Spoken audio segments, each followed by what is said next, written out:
ముఖ్యంగా నిన్న ఈరోజు బీజేపీ రాష్ట్ర అధ్యక్షులు, పార్లమెంట్ సభ్యులు, శాసనసభ్యులు అవగాహన రహిత్యంతో శాసనసభ సమావేశాల గురించి, గవర్నర్ గారి గురించి వారు కొన్ని వ్యాఖ్యలు చేస్తూ ఉన్నారు. దాన్ని తీవ్రంగా ఖండిస్తూ ఉన్నాం. సరే, వాళ్ళకి ఏం మాట్లాడాలో తెలియక గవర్నర్ గారు ఒక మహిళ కనుకనే ఈరోజు రాష్ట్ర ప్రభుత్వం అవమానపరుస్తుంది అనేటువంటి వ్యాఖ్యలు కూడా చేశారు. అసలు ఆ మాటలు మాట్లాడే అర్హత బండి సంజయ్ గారికి కానీ బీజేపీ నాయకులకు లేనే లేదు. ఎందుకు ఈ మాట అంటున్నా అంటే, నిన్నగాక మొన్న అస్సాం ముఖ్యమంత్రి హేమంత్ బిశ్వాస్ గారు మాట్లాడుతూ మాతృమూర్తులందరినీ అవమానపరిచే విధంగా మాట్లాడినాడు. ఈ దేశంలోని మాతృమూర్తులు ఒక ముఖ్యమంత్రి గారు, ఒక రాజ్యాంగం మీద ప్రమాణం చేసినటువంటి ముఖ్యమంత్రి గారు ఈ దేశంలో ఉండేటువంటి మాతృమూర్తులు బాధపడే విధంగా, అవమానపరిచే విధంగా ఈరోజు వారు మాట్లాడడం జరిగింది. ఆ వ్యాఖ్యలను సమర్థించింది బండి సంజయ్ గారు. ఇలా హేమంత్ బిశ్వాస్ గారి వ్యాఖ్యలను సమర్థించినటువంటి బండి సంజయ్ గారికి ఈరోజు ఒక మహిళల గురించి మాట్లాడేటువంటి అర్హత, నైతికత ఉందా అని చెప్పి నేను అడుగుతా ఉన్నా. రెండవది,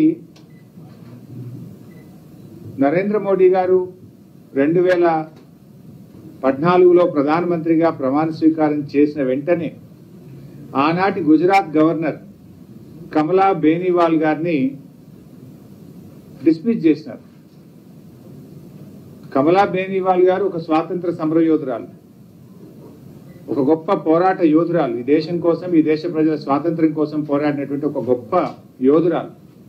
అటువంటి కమలా బేనివాల్ గారిని అత్యంత అవమానకరంగా డిస్మిస్ చేసిండ్రు నరేంద్ర మోడీ గారు. మరి ఆ రోజు ఈ బీజేపీ నాయకులకు కమలా బేనివాల్ గారు కూడా ఒక మహిళ అనేటువంటి విషయం గుర్తులేదా అని నేను అడుగుతా ఉన్నా. ఇవాళ బెంగాల్లో ఏం జరుగుతుంది? బెంగాల్ ముఖ్యమంత్రి మమతా బెనర్జీ గారు కూడా ఒక మహిళనే. మరి ఆవిడని ఎంత ఇబ్బంది పెడుతున్నారు మీ గవర్నర్ గారు అక్కడ? ఒక మహిళా ముఖ్యమంత్రి అయినటువంటి మమతా బెనర్జీ గారిని బీజేపీ ప్రభుత్వం పరోక్షంగా గవర్నర్ గారిని, రాజ్భవన్ అడ్డంగా పెట్టుకొని ఎంత హ్యూమిలియేట్ చేస్తున్నారో, ఎంత అవమానపరుస్తున్నారో ఈ దేశ ప్రజలకు తెలియదా? అది బండి సంజయ్ గారికి తెలియదా అని నేను అడుగుతా ఉన్నా. అయినా ఒక విషయం మేము స్పష్టంగా చెప్పదలుచుకున్నాం ఏంటంటే, ఇలా గవర్నర్ గారిని అవమానించే ఉద్దేశం మాకు లేనే లేదు. ఇలా మీరు ఏదో మహిళలను మాట్లాడుతున్నారు. అసలు ఆ విషయానికి వస్తే బేటీ బచావ్ బేటీ పడావ్ అని ప్రధానమంత్రి గారు స్టార్ట్ చేసిన one of the top most programme, అంటే బీజేపీ యొక్క అత్యంత ఒక ముఖ్యమైన ప్రోగ్రాం. వాళ్ళ నినాదం ఇది.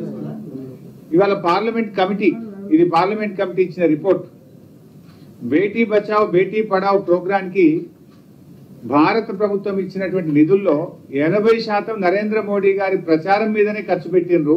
20% మాత్రమే బేటీ మీద ఖర్చు పెట్టారు. 80% నరేంద్ర మోడీ గారి గురించి పేపర్ యాడ్లు, హోర్డింగ్లు, ప్రచారానికి 80% ఖర్చు పెట్టినారు. నిజంగా బేటీ మీద ఖర్చు పెట్టింది 20%. ఇది నేను చెప్తున్నది కాదు, పార్లమెంట్ కమిటీ. ఇది the parliament committee on empowerment of women says, అంటే వాళ్ళ కమిటీ ఇచ్చిన రిపోర్ట్ ఇది. ఇది మీకు మహిళల మీద, ఆడపిల్లల మీద మీ ప్రభుత్వానికి మీకున్న ప్రేమకు ఇది ఒక నిదర్శనం. కమలా బేనివాల్ గారిని అనే గవర్నర్ను రాత్రికి రాత్రి అవమానపరంగా ఒక స్వాతంత్ర సమర యోధురాలని డిస్మిస్ చేస్తే ఆవిడ ఒక మహిళ అని మీకు కనబడదు. హేమంత్ బిశ్వాస్ మాతృమూర్తులందరినీ అవమానపరిస్తే ఇది మహిళా లోకాన్ని అవమానపరిచింది అనేటువంటి ఇది లేకుండా, సిగ్గు లేకుండా ఇంకా మీరు ఆ వ్యాఖ్యల్ని సమర్థించినటువంటి వాళ్ళు మీరు. అదేవిధంగా ఇలా బెంగాల్లో ఒక మహిళా గవర్నర్ను అవమానపరుస్తున్నటువంటిది మీరు. ఇక మీరు మహిళా గవర్నర్ కనుక మహిళా సీఎం అయినటువంటి మమతా బెనర్జీ గారిని ఇబ్బంది పెడితే మాట్లాడింది మీరు, ఇబ్బంది పెడుతున్నది మీరు. ఇవన్నీ ఒక దిక్కుంటే ఇంకోవైపు ఇది మహిళా గవర్నర్ కనుక ఇబ్బంది పెడుతున్నారు. ఇది దయ్యాలు వేదాలు వలిచినట్టు ఉంది ఇలా బండి సంజయ్ గారి వ్యాఖ్యలు. అసలు గవర్నర్ గారిని అవమానపరచాల్సిన అవసరం మాకెందుకు ఉంటుంది? మీరు అవమానపరుస్తున్నారు. అసలు మీకేం సంబంధం బీజేపీ పార్టీకి? గవర్నర్ గారికి ఏదైనా క్లారిఫికేషన్ ఉంటే రాజ్భవన్ సచివాలయంతో మాట్లాడుతుంది, ముఖ్యమంత్రి గారి కార్యాలయంతో మాట్లాడుతుంది. లెజిస్లేచర్ తో మాట్లాడుతుంది. మీరెందుకు దానికి కాషాయం రంగు పూరుస్తున్నారు? రాజ్భవన్ కు కాషాయం రంగు మీరెందుకు పూరుస్తున్నారు? ఇవాళ మీరు బీజేపీ పార్టీని కంటగట్టి ఇవాళ మీరు గవర్నర్ గారి వ్యవస్థను దిగజారుస్తున్నారు. గవర్నర్ గారిని మీరు అవమానపరుస్తున్నారు. ఇంకో నాయకుడు ఎవరో మాట్లాడారు, కేసులు వేస్తారు. కేసులు మీ మీద వేయాలి. అసలు రాజ్యాంగ వ్యవస్థల్ని మీరు కించపరిచే విధంగా దానికి పార్టీ రంగు పూస్తూ అవమానపరిచినటువంటి మీ మీద కేసులు వేయాలి. అసలు ఇంకో విషయం వాళ్ళకి తెలుసు, అవగాహన రైత్యం ఉన్నట్టుంది. శాసనసభ అనేది ఆల్రెడీ స్పీకర్ గారు నోటిఫై చేసిండ్రు. సభ 7వ తేదీ నుంచి కమెన్స్ అవుతుంది. శాసనసభ వ్యవహారాల్లో కోర్టులు జోక్యం చేసుకోవు అనే విషయం మీకు అవగాహన లేదా?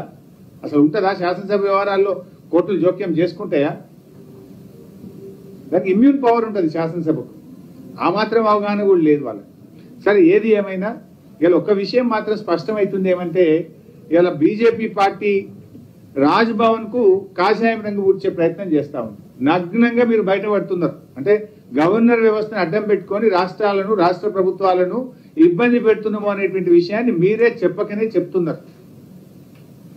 ఇవాళ ముఖ్యమంత్రి గారు ఎవరు గవర్నర్ గా ఉన్నా ఎంతో గౌరవించారు. ఆనాడు నరసింహన్ గారు ఉన్నా, తర్వాత వీరున్నా కూడా వీరిని అనేక సార్లు ముఖ్యమంత్రి గారు వెళ్లి కలిసిండ్రు, వారిని గౌరవించిండ్రు. అనేక విషయాల్లో కూడా ప్రభుత్వం అన్ని విషయాలను కూడా వారి దృష్టికి తీసుకుపోయినటువంటి విషయం కూడా మీకు తెలుసు. ఇవాళ ఆ విషయం చూసుకుంటే మేం చెప్పడమే కాదు, ప్రముఖ journalist, Osmania university political department యొక్క హెచ్ఓడిగా ఉన్నటువంటి మాజీ శాసన మండలి సభ్యులు ప్రొఫెసర్ నాగేశ్వర్ గారు కూడా నిన్న చాలా స్పష్టంగా వారు చెప్పిన విషయాలు కూడా మనందరికీ కూడా చూసుంటాం. ప్రొఫెసర్ నాగేశ్వర్ గారు కూడా ఇందులో ఎక్కడా రాజ్యాంగ ఉల్లంఘన లేదు, ఇది రాజ్యాంగానికి లోబడి ప్రభుత్వానికి, ముఖ్యంగా శాసనసభకు, సభాపతికి ఉన్నటువంటి అధికారానికి అనుగుణంగానే జరుగుతున్న ప్రక్రియ అని చెప్పి నాగేశ్వర్ గారు కూడా తన విశ్లేషణలో చాలా స్పష్టంగా చెప్పిన విషయం కూడా మనందరం కూడా చూస్తా ఉన్నాం. సో రాజ్యాంగ వ్యవస్థని గౌరవించే విషయంలో ముఖ్యమంత్రి కేసీఆర్ గారు అగ్రస్థానంలో ఉంటారు. వారెప్పుడు కూడా ఆ రకంగా ఉండరు. ఇలా అర్థం కాని బండి సంజయ్ గారికి ప్రోరోగ్గా అనేటువంటి అసెంబ్లీ అది కొత్త సెషన్ కాజాలదనేటువంటి విషయాన్ని అర్థం చేసుకోలేనటువంటి వారు బండి సంజయ్ గారు. దాన్ని అర్థం చేసుకుంటే వాళ్ళు ఈ రకంగా మాట్లాడరు. It is not a new session. కొత్త సెషన్ అయితే మాత్రమే గవర్నర్ గారు ఉభయ సభల నుంచి ఉద్దేశించి ప్రసంగించాలని రాజ్యాంగంలో స్పష్టంగా చెప్పింది.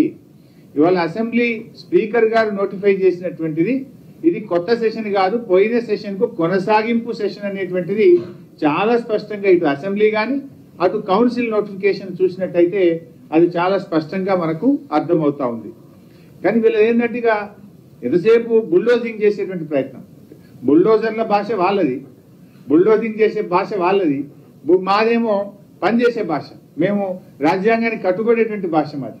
ఇవాళ వాళ్ళ వ్యవస్థ ఎట్లుంటుందంటే, గతంలో మోడీ గారు పాకిస్తాన్కి వెళ్ళినప్పుడు అక్కడ దేశ అధ్యక్షుడి యొక్క భార్య, పాకిస్తాన్ వెళ్ళినప్పుడు అక్కడ దేశ అధ్యక్షుడి యొక్క తల్లి గారికి, మాతృమూర్తికి వారి పాదాభివందనం చేసింది.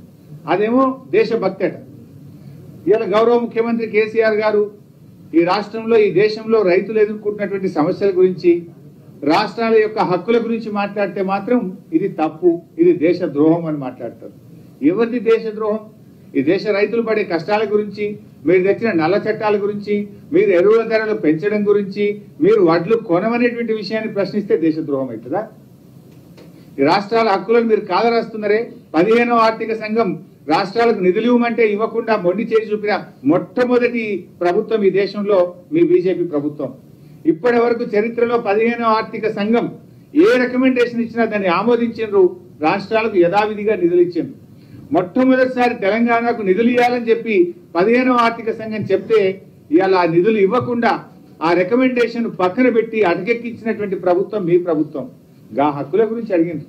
రాష్ట్రానికి న్యాయబద్ధంగా రావాల్సిన డబ్బుల గురించి ముఖ్యమంత్రి గారు అడిగితే దీన్ని దేశద్రోహం అని మాట్లాడేటువంటి నీతి ఇవాళ మీది. అయ్యా బండి సంజయ్ గారు, మీరు రాజ్యాంగం బాగా చదవండి, లేకపోతే రాజ్యాంగ కోవిదుల్ని అడిగి తెలుసుకోండి. కానీ ఇట్లా నోటికి వచ్చినట్టు మాట్లాడితే అది చెల్లదు, మీరే నవ్వుబాటు పాలైపోతారు. ఇలా బెటర్ బండి సంజయ్ గారు, నీ పార్టీలోనే అసమ్మతి బాగా పెరిగిందని చదువుతున్న పేపర్లలో, ఏదో రహస్య మీటింగ్లు అవుతున్నాయని చెప్పి కూడా టీవీలలో చూస్తా ఉన్నాం. నీకు ముందు నీ పార్టీని చక్కదిద్దుకో, వాళ్ళను బుజ్జగించుకుంటావో ఏం చేసుకుంటావో ముందు నీ పని నువ్వు చూసుకో. కానీ అవగాహన రహిత్యంతోని నోటికొచ్చినట్టుగా మాట్లాడితే అది మీరే ప్రజల ముందు నవ్వుపాటు పాలవుతారని చెప్పి మనవి చేస్తా ఉన్నాం. అట్లే వారు కూడా మాట్లాడారు. బాబురావు గారు ఎంపీ గారు పార్లమెంట్ సభ్యులు వారు అంటారు కేసీఆర్ గారి ప్రభుత్వం ఆరిపోయే దీపం అట. అయ్యా మాది ఆరిపోయే దీపం కాదు, దారి చూపే కాగడా మాది. దారి చూపే కాగడా టీఆర్ఎస్ ప్రభుత్వం. మేము పెట్టిన పథకాలు ఇవాళ దేశానికి దారి చూపుతున్నాయి. ఇవాళ మా రైతు బంధు పథకం దేశానికి ఆదర్శంగా నిలబడతా ఉంది. కేసీఆర్ కిట్టు ఇవాళ దేశానికి ఆదర్శంగా ఉన్నది. మా రైతు బీమా ఇవాళ దేశానికి ఆదర్శంగా ఉంది. కళ్యాణ లక్ష్మి ఇవాళ దేశంలోని అనేక రాష్ట్రాలు తీసుకుంటా ఉన్నాయి. ఒక్కటేంటి, మేము ఇచ్చిన 24 గంటల ఉచిత కరెంటు ఇవాళ ఉత్తరప్రదేశ్ మేనిఫెస్టోలో మేము కూడా ఉచిత కరెంట్ ఇస్తామని చెప్పి ఉత్తరప్రదేశ్ బీజేపీ మేనిఫెస్టోలో పెట్టింది. మాది దారి చూపే కాగడ. ఇవాళ తెలంగాణ ప్రభుత్వం ఏం చేస్తుందో రేపు దేశం అది చేయబోతుంది అనే దిశగా పనిచేసిన ముఖ్యమంత్రి గారు మా కేసీఆర్ గారు, మా ప్రభుత్వం అని చెప్పి నేను మనవి చేస్తా ఉన్నా. మీది ఈ తెలంగాణలో ఎన్నటికీ వెలగని దీపం. తెలంగాణ ప్రజలు శాంతి సామరస్యాలను కోరుకుంటారు. మీరు మతం చిచ్చుపెట్టి ఏదో రకంగా రాజకీయంగా లబ్ధి పొందాలనుకుంటున్నారు, కానీ అది ఎన్నటికీ సాధ్యం కాదు. తెలంగాణ ప్రజలు అభివృద్ధిని కోరుకుంటారు, శాంతి సామరస్యాలను కోరుకుంటారు, కేసీఆర్ నాయకత్వాన్ని కోరుకుంటారు. ఇవాళ కేసీఆర్ గారి నాయకత్వంలో ఇప్పుడే మా మిత్రులు చెప్పినట్టు జిఎస్డిపి వృద్ధి రేట్లో, పర్ క్యాపిటా ఇన్కమ్ లో దేశానికే మార్గనిర్దేశకంగా నిలబడ్డ తెలంగాణ రాష్ట్రం. తలసరి ఆదాయం భారతదేశంలోనే అత్యధికంగా వృద్ధి రేటును సాధించిన రాష్ట్రం ఇవాళ తెలంగాణ రాష్ట్రం అని చెప్పి కేంద్ర ప్రభుత్వం రిజర్వ్ బ్యాంక్ ఆఫ్ ఇండియా ఇచ్చినటువంటి లెక్కలే ఇవాళ స్పష్టంగా చెప్తున్నటువంటి విషయం ఉంది. అందువల్ల మేము మళ్ళీ మళ్ళీ విజ్ఞప్తి చేసేది ఒక్కటే, మాకు రాజ్యాంగం అన్న రాజ్యాంగబద్ధంగా డాక్టర్ బాబాసాహెబ్ అంబేద్కర్ గారు ఏదైతే రాజ్యాంగం ప్రకారంగా గత సమావేశాలు ప్రోరోగ్ కాలేదు కనుక ఉభయ సభల సమావేశం లేదు. మేము చట్టబద్ధంగా నడుచుకుంటున్నాము. మాకు రాజ్యాంగం మీద, గవర్నర్ గారి వ్యవస్థ మీద, మా ముఖ్యమంత్రి గారికి, మా ప్రభుత్వానికి సంపూర్ణమైన గౌరవం ఉంది. అవగాహన రహిత్యంతో మాట్లాడుతున్నది మీరు. సభ ప్రోరోగ్ కాలేదు కనుక ఇది కొత్త సమావేశం కాదు. సభ ప్రోరోగ్ అయినప్పుడు కొత్త సమావేశానికి గవర్నర్ గారిని పిలవాలని మాత్రమే రాజ్యాంగం తెలుపుతుంది. ఆ మాత్రం అవగాహన లేకుండా మాట్లాడడం అనేటువంటిది అది మీకు చెల్లుబాటు కాదు. దానికి ఏదో మహిళలు అనేటువంటిది రంగు పూసే ప్రయత్నం చేయడమో ఇంకోటి ఏదో చేస్తే అది మీకే తగులుతుంది. ఎందుకంటే గవర్నర్ వ్యవస్థను ఏ రకంగా భ్రష్టు పెట్టిందో చెప్పాలంటే రేపు పొద్దున్న దాకా చెప్పొచ్చు. దొంగ రాత్రి పూట మహారాష్ట్రలో ప్రమాణ స్వీకారం చేస్తే సుప్రీంకోర్టు మొట్టికాయలు వేసింది మీ మీద. అసలు మీకు బలం లేకున్నా, శాసనసభ్యుల సంఖ్య లేకున్నా, రాత్రికి రాత్రి ఫెర్నాండోవిస్ గారిని బొంబాయిలో మహారాష్ట్ర ప్రభుత్వాన్ని మరి ప్రమాణ స్వీకారం చేపిస్తే ఏమైంది? సుప్రీంకోర్టు మొట్టికాయలు వేస్తే తల దించుకొని రాజీనామా చేసి పోవాల్సి వచ్చిన పరిస్థితి వచ్చింది. మధ్యప్రదేశ్లో ప్రభుత్వం మీకు అధికారం రాలే, మీకు శాసనసభ్యుల సంఖ్య లేదు, కానీ గవర్నర్ వ్యవస్థను అడ్డంగా పెట్టుకొని ఏ రకంగా మధ్యప్రదేశ్లో మీరు అధికారంలోకి వచ్చిందో ప్రజలకు తెలుసు. కర్ణాటకలో ప్రభుత్వాన్ని ఎట్లా కూలగొట్టినో తెలుసు. ఏ రకంగా ఇవాళ రాజ్యాంగ వ్యవస్థల్ని ఇవాళ బీజేపీ పార్టీ అడ్డంగా వాడుకుంటుందో, వాటిని ఏ రకంగా దెబ్బకొడుతుందో మీకు తెలియదు ఏమైనా ఉందా? ఇవన్నీ ప్రజలు గమనిస్తున్నారు. ఇవాళ తమిళనాడుకి వెళ్ళి రైతులు వచ్చిండ్రు, వచ్చి కాళేశ్వరం ప్రాజెక్టు చూసి 3 రోజుల నుంచి ఎంత మెచ్చుకొని పోతున్నారు.